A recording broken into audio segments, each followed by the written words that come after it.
गरीब काली देवरानी के 1 रुपए का वड़ा पाव। पूनम अपनी झोपड़ी के बाहर झाड़ू लगा रही होती है। तभी वहां से ठेले वाला वड़ा पाव बेचते हुए जाता है। वड़ा पाव खाओ भैया, आओ आओ, स्वादिष्ट वड़ा पाव खाओ भैया।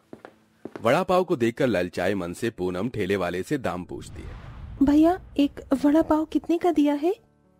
तू फटियाल थोड़ी खरीद पाएगी हैं? एक वड़ा पाव 50 रुपए का है। चल चल भाग यहाँ से। शक्ल न सूरत वड़ा पाव खाएगी, काली कलूटन कहीं की। अपने कालेपन का मजाक बनता देखकर पूनम टूटा दिल लिए झोपड़ी में आ जाती है। तभी पड़ोस के बंगले में रहने वाले अमीर रमोला आती है। अरे ओ दुलारी, आज मेरे घर में बड़ी पार्टी है, तो बर्तन मांजने आ जाना। जी जी मालकिन, आ जाऊंगी। क्या हुआ, तेरी काली कलूटी बेटी का रिश्ता लगा कि नहीं? नहीं लगा मालकिन, पता नहीं क्या लिखा है मेरी बिटिया के नसीब में। अरे तो किसी रिक्शे वाला ही देख ले, उसे देख दाख कर शादी करके निपटा दे। इसको वैसे भी इतनी गरीबी में कोई राजकुमार तो तेरी काली बेटी को घोड़े पर बैठाकर ले जाने नहीं आने वाला। चल, इसे भी शाम को लेती आना, आखिर में खा पी लेगी। पूनम को हर बार ही लोगों से काले होने के चलते अपमान सहना पड़ता है। उसके पिता नहीं है, जैसे तैसे गरीब दुलारी मजबूर होकर शादी ब्याह और पार्टियों में बर्तन मांजती है। माँ, तुम क्यों अमीरों के घर बर्तन मांजती हो? तो क्या करूं बिटिया, पापी पेट को चलाने के लिए कोई ना कोई काम धंधा तो करना ही था। बर्तन मांज कर 2 पैसे बन जाते हैं। थोड़ी देर में दुलारी और पूनम पार्टी में आ गई। खाने में तरह तरह की चीजें थी, मगर पूनम की नजर वड़ा पाव पर पड़ गई। अरे वाह, मेरे मनपसंद वड़ा पाव, आज तो जमकर खाऊंगी। वो बेधड़क होकर खाने चली आई। तभी श्रवणी से टकरा गई। देख के नहीं चल सकती, अंधी हो क्या? रमोला आंटी ने अपने अमीरों की पार्टी में किन्हीं गरीबों को भी बुलाया है। रमोला भड़कते हुए पूनम का हाथ खींच कर ले गई। क्यों रे कोयले की खान, तुझे कहा था ना तुम दोनों माँ बेटी सबसे आखिर में खाओगे, फिर भी तू पार्टी के बीच में ही टपक गई। चल चलकर माफी मांग। माफ कर दीजिए मेम साहब। ऐसे नहीं, मेरे पैरों पर नाक रगड़, काली कहीं की। तभी श्रावणी की सास अपर्णा आ जाती है। श्रावणी बहू, इस तरह से किसी गरीब की निंदा नहीं करनी चाहिए।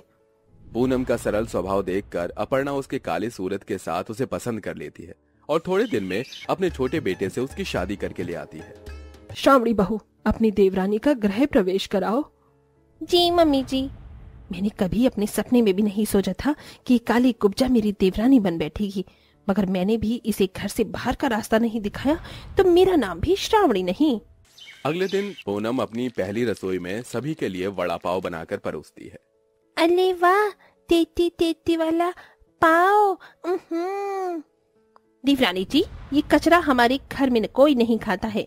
ये ठेले पर बिकने वाली चीजें अमीरों के शौक में नहीं आती हैं। और परी, रखो इस वड़ा पाव को नीचे। नहीं, मुझे खाना है, खाना है, खाना है। No means no.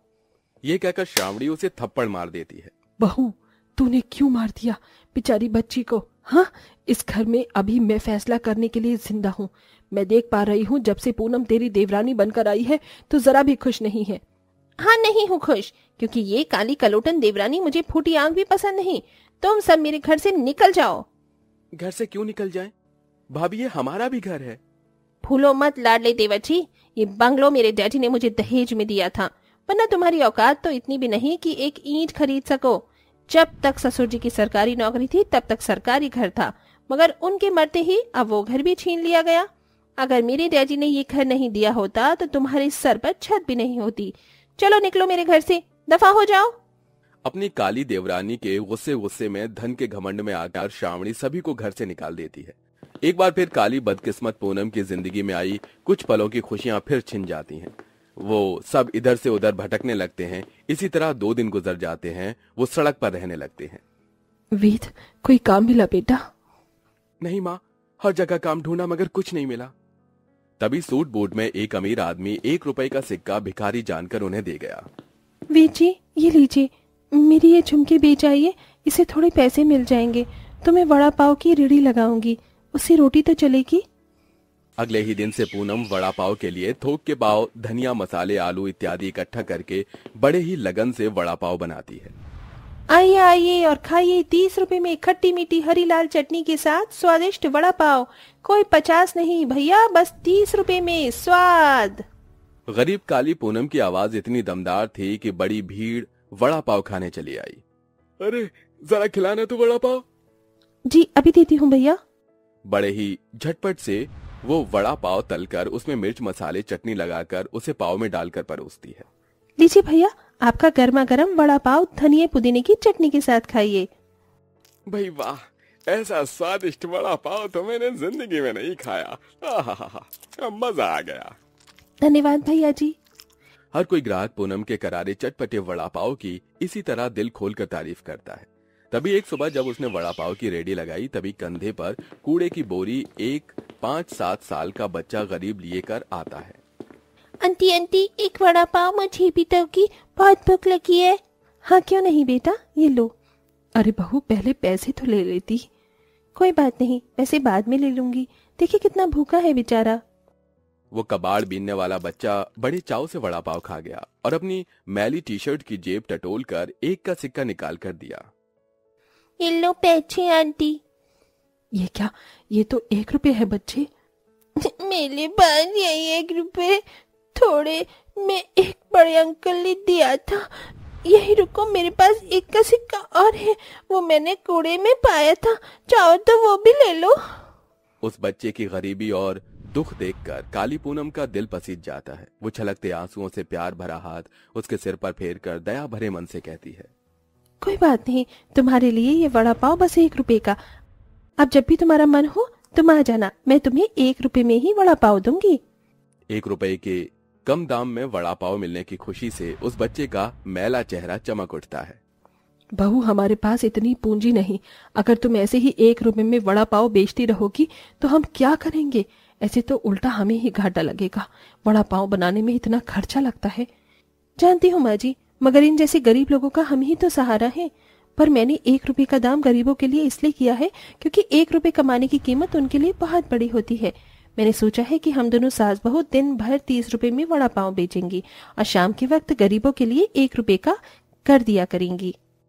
पूनम इसी तरह दिन भर वड़ा पाव बेचती है और जैसे हुई शाम तभी 1 रुपए का वड़ा पाव, 1 रुपए का वड़ा पाव, आओ आओ और मौके का लुत्फ उठाओ। तभी गरीब लोग 1 रुपए लिए उस काली देवरानी के पास वड़ा पाव खाने उतावली के साथ दौड़े चले आए। अरे सुनो, अगर 1 रुपए का 1 वड़ा पाव है तो 2 रुपए में 2 दे दोगी ना? जी काका।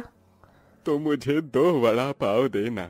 मेरे पास 1-1 के 2 सिक्के हैं, देखो। उस गरीब की खुशियों का जैसे कोई ठिकाना न था।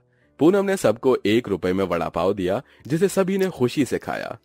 वाह, आज 1 अरसे के बाद हम गरीबों का पेट भर कर खाने को मिला है। ईश्वर ने अमीरों को धन तो दिया है, मगर गरीबों को देने के लिए उन्हें दिल नहीं दिया। काश कि हर इंसान तेरे जैसा दिलदार होता। बेटी, तो कोई गरीब न मरता। खूब तरक्की दे भगवान तुझे, खूब तरक्की दे। यूं ही दिन गुजरते जाते हैं। धीरे धीरे पूनम का वड़ा पाव अच्छा खासा चल पड़ता है। उसे खूब मुनाफा होता है, मगर उसके बाद भी वो शाम को गरीबों को 1 रुपए में ही वड़ा पाव खिलाती है। उसके इस नेक काम के लिए सरकार उसे पुरस्कृत करती है और देखते देखते पूनम अपने परिवार के लिए बड़ा घर द्वार सब खरीद लेती है। जिसे एक वक्त में उसकी जेठानी ने काले रूप की वजह से निकाल दिया था, वो आखिर में अफसोस जताती रह जाती है, क्योंकि काला रंग एक व्यक्ति को कामयाब होने से नहीं रोक सकता।